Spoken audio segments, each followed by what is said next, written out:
Georgia dominates TCU 65-7 in the national championship game. And I'm going to be honest with you guys. When Georgia went up 31-7, that's when I fell asleep. And when I woke back up, Georgia was up 52-7. You know, when Georgia came into this game as a 13.5 point favorite, I took Georgia. I understood the arguments for why people felt TCU had a chance of keeping this game close. But let's just be honest. Most of us expected this outcome. Now, we probably didn't expect Georgia to hang 65 on TCU. Like, Jesus. And I don't even think anybody expected TCU to get held to 7 points. I mean, if you expected Georgia to win by a big margin, okay. But to beat a team by, 50 points? I don't think anybody saw this coming.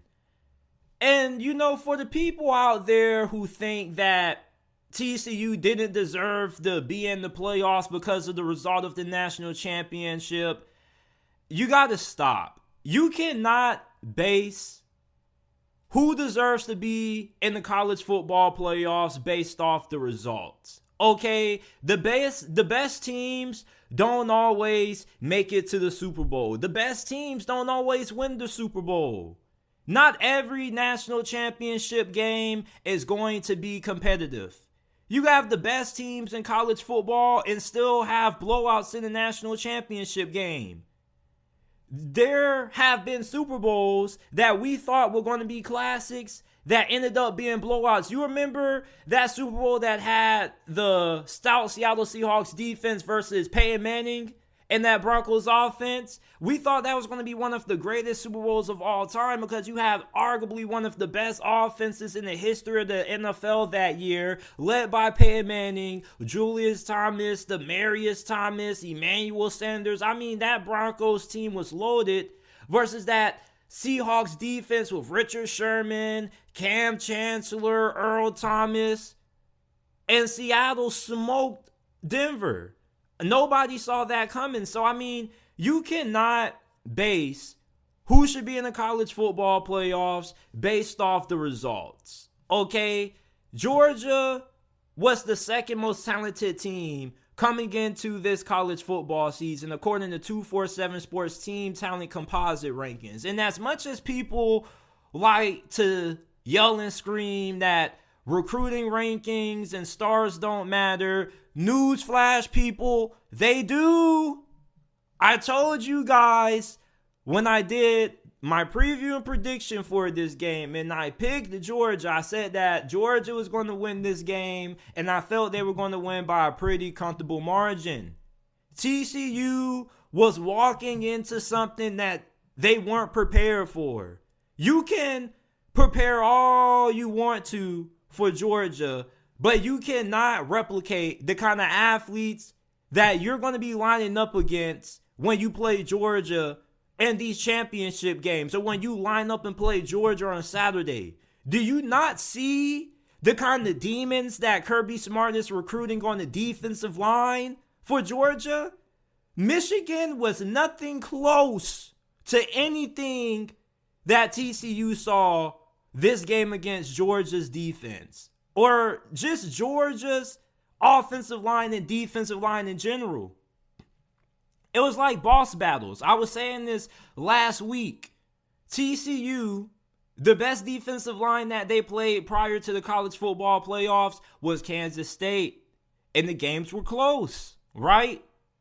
The second after that was Michigan. That was the next best defensive line they had faced. And up to that point, they hadn't seen a defensive line like Michigan that not only had a good blend of power and size, but also physicality.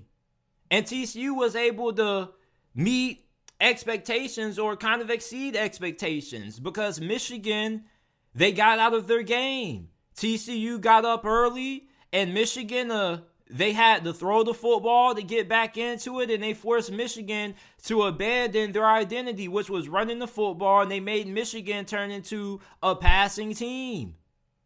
And therefore, TCU at that point had the advantage. They made TCU uncomfortable. But Georgia was not like Michigan. And that was the big misconception that a lot of people had going into this game. And I think that was a good reason why there were a small amount of people who felt TCU could have won this game, because they made the misconception that Georgia was just a better version of Michigan. And that wasn't true. Georgia was truly a balanced football team. And I've been trying to tell people this all year. After that Oregon game, I was like, okay, Georgia is legit. And after they smoked Tennessee, I saw Georgia for what they were. Michigan was a good football team, but you could not compare that Michigan team to this year's Georgia team. Their defensive line, the athletes that they're recruiting on the interior are just different. These are some of the most physically talented athletes in the nation that Georgia is recruiting on the defensive line and the offensive line. I mean, they have guys such as Jordan Davis, who was 330 pounds, running a 4.8 something in a 40-yard dash. You have Jalen Himothy Carter, who's 300 pounds and is a freak. The dude moves like he's 220 pounds. Like, the kind of athletes that Georgia had up front, TCU could not prepare for. These are kind of your 1% athletes. Georgia is now getting to that point where you look at them and you say, oh, yeah, like that defensive lineman right there, that's a Georgia kind of defensive lineman. Like, TCU was not ready for what they were going to face in this championship game with the size, speed, and athleticism of this Georgia defensive line and offensive line. Now, you might have thought that TCU had a chance if they could get out and win on the perimeter, but their skill group was not as talented as Ohio State's. You see, and I was telling people this, what CJ Stroud did against Georgia's defense in the Peach Bowl was legendary. He had the second best performance ever against a Kirby Smart coach defense at Georgia. You want to know who had the best performance ever against Kirby Smart's defense above CJ Stroud's? Joe Burrow. Max Duggan did not play well against Michigan. Anytime Michigan was able to get pressure up the middle, sending extra guys, he struggled. And once again, what happened? TCU struggled to find consistency in the passing game because they couldn't handle pressure well, and Max Duggan and this wide receiving core couldn't get it done against the secondary of Georgia. Ohio State was the perfect match for Georgia. Essentially, we watched the national championship in the Peach Bowl, and a lot of people said this. Okay, a lot of people said this. But in this game, after Max Duggan threw his second interception, okay, before halftime, you saw the writing on the wall. And even going into this game, most people probably already knew that for TCU to win this game, they were going to have to get the run game going. Now, Kendre Miller wasn't able to play in this game, but even if he did, the outcome wouldn't have changed. You were going to have to try to run the ball on Jalen Carter, and just too much of a physically more talented and a more athletic front. TCU did not play a defensive line the caliber of Georgia, or a team the caliber of Georgia all year. And to be honest with you, they probably never will until they play Georgia, unless they play Georgia again. You see, like, Georgia was just so far ahead of everybody this year. And although that Ohio State game was close, Ohio State was one of the most talented teams in college football. Look at the 24/7 team talent composite rankings. You want to know who the three most talented teams were? Bama, Georgia, Ohio State. Who gave Georgia the most competitive game this year? Ohio State. Oh, it's no wonder Ohio State is right behind Georgia. I understand everybody loves a great story. TCU is a great story. They deserve to be here. Anybody who says otherwise, I think that kind of demeans TCU's win against Michigan. They beat Michigan fair and square. It wasn't fluke. It wasn't fraudulent. They were the better team. They outcoached Michigan and they outplayed Michigan. You can't take away pick sixes. You can't count pick sixes as flukes. They forced those interceptions. TCU earned the right to be here. Stop thinking that the playoffs are about putting in teams who are the most talented. It's not. It's about putting in the best four teams with the best four resumes. The best four teams that are the best four deserving. TCU was one of the bunch who deserved to be in here. They earned the right to be here also. It's just that Georgia was just a way more talented team. You look at the personnel that TCU had in this game going up against Georgia's, it was more comparable to Tennessee. TCU was nothing that Georgia hasn't seen before. On the other hand, Georgia was something that TCU, quite frankly, hadn't seen before. This was something that kind of just hit TCU in the face. And then once you saw Georgia go up 4 touchdowns, that's when you realize, oh snap. Now you see why recruiting and why stars matter.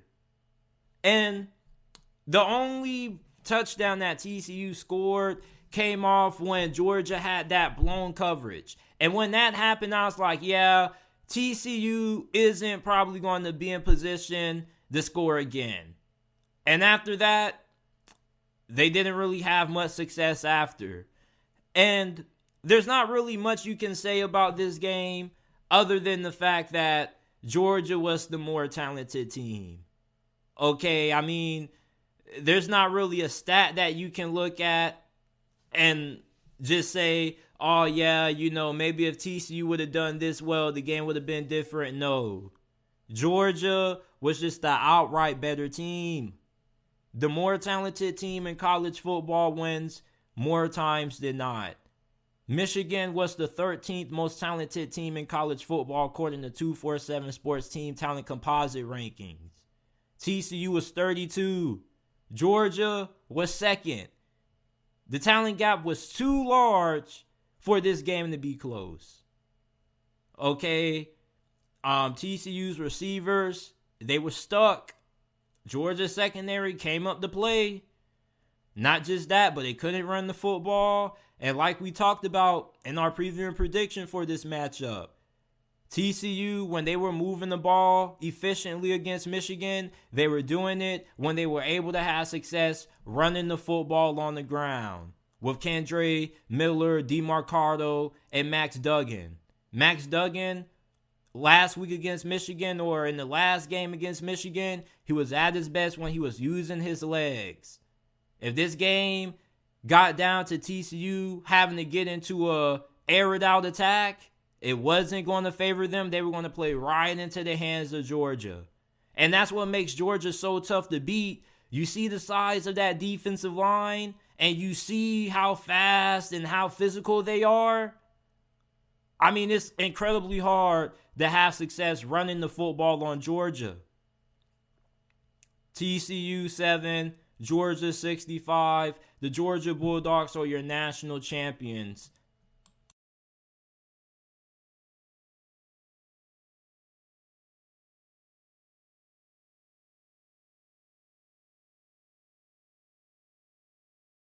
Kliff gets the slip. Kliff Kingsbury has been fired after 4 seasons with the Arizona Cardinals as their head coach. During his 4 seasons with the franchise, he led the Cardinals to a 28-37-1 record.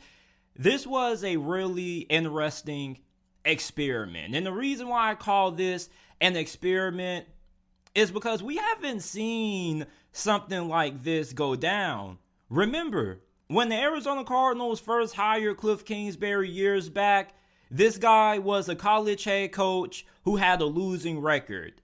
And even before he took this head coaching job, he was supposed to be going to USC to become their offensive coordinator. So when the news came out that Arizona was going to be interviewing him and then they were going to hire him, it was kind of like, whoa, this probably isn't going to work. And let's be honest, it's even amazing that Kliff Kingsbury lasted as long as what he did as the head coach in Arizona. You don't normally see a average or below average college head coach go to the NFL and then find a way to get the team to the playoffs. And I don't think Kliff Kingsbury was completely bad.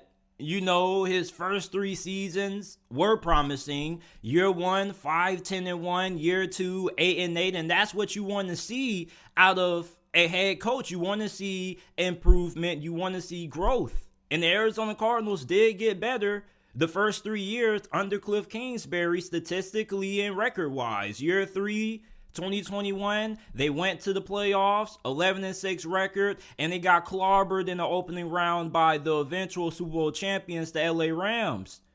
But at one point, this team was 10-2. They were one of the best teams, if not the best team in the NFC at one point during that 2021 season. And then the wheels just completely fell off. And that goes to the main reason why Kliff Kingsbury failed as the head coach in Arizona. The dude was not great at making adjustments, not only in the second half of games, but during the second half of the season.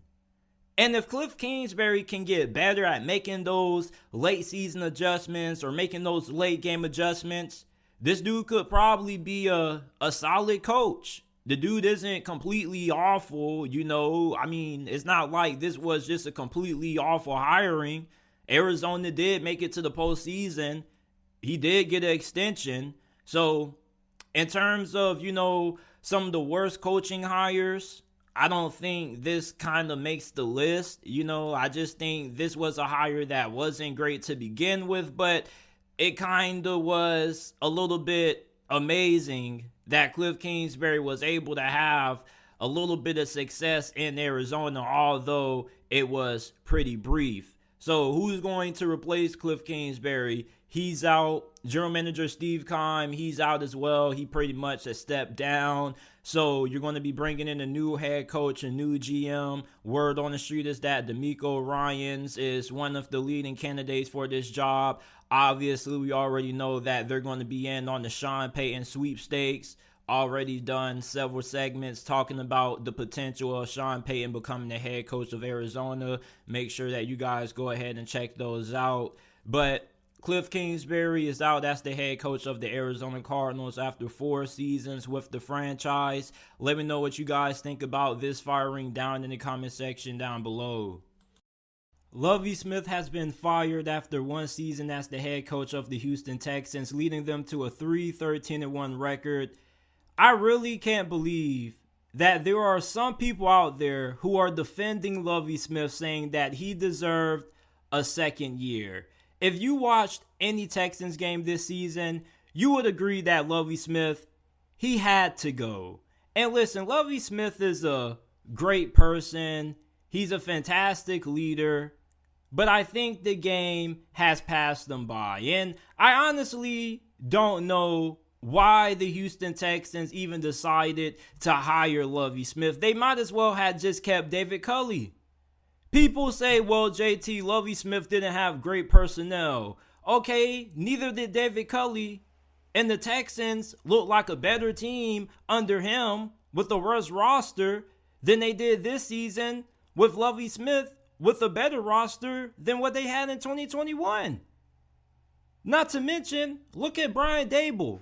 Brian Dable would have loved to have a Jalen Petrie or Derek Stingley or Brandon Cooks at receiver. Hell, they could have used Brandon Cooks for sure. So it's like, even though the Texans didn't have a great roster, Lovie Smith and his coaching staff could have been way better. And let's be honest, bruh. Many Texans fans probably weren't expecting anything out of Lovie Smith. You kind of wonder, if the Texans just hired Lovie Smith because they knew he wasn't going to be a good coach and he was going to put them in position to get the number 1 overall pick, which they failed to do. But I'm not mad at him for not being able to do that because, as a coach, I don't really think that's a great accomplishment, helping a team get the number 1 overall selection or tanking. I think that's actually a blemish if we're being honest. And you got to think, these players, bruh, they're playing to stay on the roster. They're playing to get opportunities elsewhere. Nobody just wants to lose on purpose. These players got pride. They don't give a damn about getting Bryce Young and stuff like that. Some of them got some pride. So you can't hold that against the coach.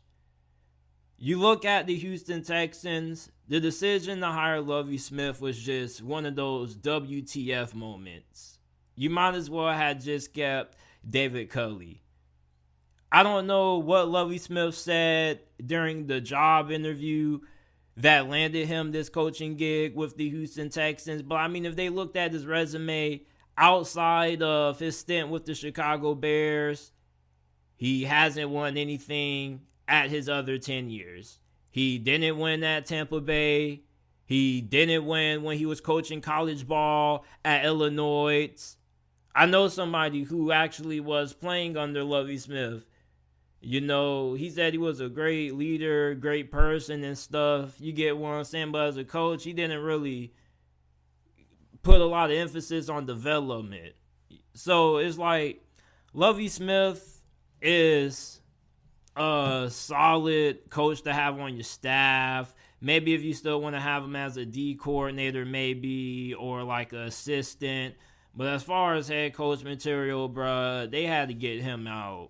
I'm sorry. And even if you want to use the personnel thing, it's like you mismanaged it. There's no reason why you should be benching Davis Mills at any point of the season. You get what I'm saying? It's like, bruh, it's like he's a young quarterback. If you legitimately are trying to see what you have in him, you got to let him play out the rough patches. And you were not in position to make the playoffs. You were far from eliminated from playoff contention by then. So it's like, what the hell was the reason for benching Davis Mills? It was random as hell. Just like this hiring. Random as hell. Now, their GM, there's some rumors out there that he could be on the chopping block, but I kind of would be a little bit upset with that move. I think he's done a really good job of drafting. Their last year's draft class was phenomenal. Dameon Pierce, I had him on my fantasy squad. If you guys been sub to the podcast for over a year, you guys probably remember that segment we did back in around early June, talking about why Dameon Pierce could end up being one of the best rookie running backs. Had him, Kenneth Walker, Breece Hall. It's some dogs on this team. Jalen Petrie. So, there's some talent on this Houston Texans squad. This just wasn't a terrible squad. They had probably some of the best rookies in the NFL all on this team. There's a couple of guys who I can't think of. They had a linebacker. I think he played for Bama. I can't think of his name. But, there's some really good young pieces on this Texans team. This isn't just an undesirable job that doesn't have, no pieces at all. They just got to completely rebuild the roster. Like, this roster is coming up. And in the AFC South, there's not really anybody who has a complete grasp on the division. The Jacksonville Jaguars, they got Trevor Lawrence who's on the rise. But, they still don't have a great roster that's been constructed. They still have holes that they need to address. You look at Tennessee, their offense, their offensive line, their quarterback position, you have questions about it in the future. So for the Houston Texans, they get the right head coach. They could get their franchise QB. I think CJ Stroud, Bryce Young will be fine. If you can't get Bryce Young, cool. You get CJ Stroud. I think that works too. All you got to do now is improve your offensive line and free agency and the draft. You did a pretty good job so far in the draft last year, so hopefully you can keep up that level of consistency. But Lovie Smith is out as the head coach of the Houston Texans.